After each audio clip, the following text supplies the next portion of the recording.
दोस्तों कभी ना कभी हम लाइफ में ऐसा कुछ देख लेते हैं जिसे बुलाया जाना काफ़ी मुश्किल होता है, लेकिन ज़रूरी भी बहुत होता है, क्योंकि अगर आप उसको बुलाओगे नहीं, उस शिट के साथ आप आगे नहीं चल सकते। इसीलिए हमारे बुजुर्ग कह कर गए हैं कि ऐसा कभी कुछ नहीं देखना चाहिए जिसे बुलाया जाना बहुत मुश्किल हो। मतलब हो सकता है कि आपको थोड़ा कॉम्प्लिकेट लग रहा हो जो मैं बोल रहा हूँ, बट मैंने चीज़ ही कुछ ऐसी देखी है आज। Yes, it's about London Confidential starring Mouni Roy, Purab Kohli, Kulraj Randhawa और इक्का दुक्का जाने माने चेहरे हैं इसके अंदर। मतलब 1 घंटे 17 मिनट की ये फिल्म है दोस्तों, और इसके अंदर भी मैं कम से कम 3 बार सोया हूँ। फिर मुझे जगाया गया कि भाई तूने रिव्यू करना है, इसलिए फिल्म देख ले ये वाली।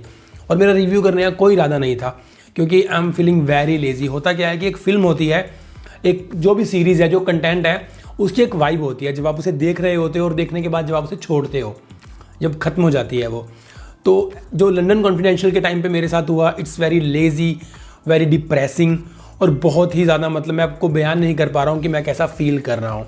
लेकिन फिर मुझे लगा कि यार रिव्यू कर देता हूँ, क्योंकि मैं तो झेल गया जैसे कैसे, तो हो सकता है मैं 5, 10, 20 जाने बचा लूँ। तो मैं आपको आगाह करना चाहता हूँ guys, don't you dare to watch this shit.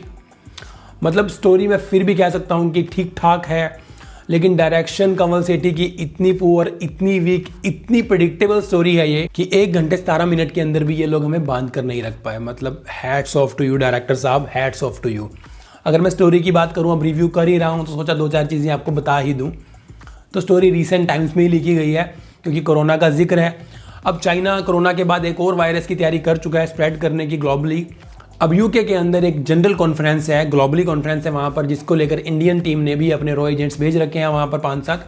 अब इंडिया का ही एक रॉ एजेंट है जिसके आज कोई सोर्स लगा है, जिससे पता है कि चाइना ने एक इस तरह के वायरस की, एक और वायरस की तैयारी कर रखी है पूरी। अब वो बंदा मर जाता है। अब उसके मरने के बाद जो बाकी रॉ एजेंट्स होते हैं, जिनमें मौनी रॉय और पूरब कोहली हैं, और यूके इंडियन एम्बेसी की एम्बेसडर यानी कि कुलराज रंधावा भी हैं। अब ये सब लोग मिलकर आगे टीम वर्क करते हैं। बट हमेशा की तरह जैसे ही इन्वेस्टिगेशन आगे बढ़ती है, एक के बाद एक मर्डर होते रहते हैं, जो कि बहुत ही फेक साउंड करते हैं और बहुत ही फेक लगते हैं देखने में। और फिर इन द एंड पता लग जाता है। लेकिन पहले ही सीन में मुझे पता लग गया था कि ये सब कौन कर रहा है। और सीरियसली मैं बहुत वीक हूँ इस तरह के स्पॉइलर पकड़ने में, इस तरह के लूपहोल्स पकड़ने में। तो आप लोग तो इसे इजीली गेट कर लोगे। तो मतलब बहुत ही पुअर डायरेक्शन है। मैं मानता हूँ कि ये पूरी की पूरी फिल्म जो फिल्माई गई है, ये लॉकडाउन में फिल्माई गई है, चाहे यूके के अंदर चाहे कहीं भी, तो थोड़ा नकली लगा हमें देखने में वो सब, क्योंकि क्राउड नहीं था। बट जो क्राउडेड एरियाज भी थे वो भी बहुत नकली लग रहे थे। तो डायरेक्शन और सिनेमेटोग्राफी काफ़ी पुअर है। मतलब बालाजी या एकता कपूर के सीरियल्स भी इससे ज़्यादा रियल लगते हैं। सो इट्स वेरी फेक, और मतलब काफ़ी अनबेरेबल लगेगा आपको ये।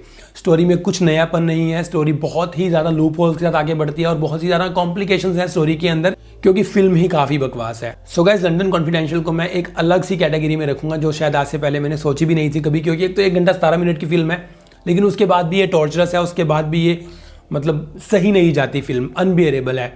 तो इसलिए मैं आपको से अपील करता हूँ, don't you guys dare to watch this shit. Direction मैंने आपको बता ही दिया है कि कमल सेठी की कितनी बकवास है। स्टोरी की बात करूं तो हसन सैदी की ठीक ठाक सी स्टोरी है, लेकिन एक अच्छा डायरेक्टर इसे थोड़ा अच्छा बना सकता था, बट ज़्यादा उम्मीदें फिर भी नहीं थी इस फिल्म से। सो गाइस, ये थे मेरे लंदन कॉन्फिडेंशियल को लेकर रिव्यूज़। मतलब अभी मैं काफ़ी ज़्यादा नेगेटिव स्टेट ऑफ माइंड में हूँ। तो मिलता हूँ अगली किसी अच्छी सी वीडियो के साथ जल्दी ही। अगर आपको मैं डिप्रेसिंग लग रहा हूँ, so I am sorry about that. So फिलहाल यही था लंदन कॉन्फिडेंशियल को लेकर। मिलता हूँ किसी और वीडियो के साथ जल्दी ही। Till then bye bye, thank you for watching.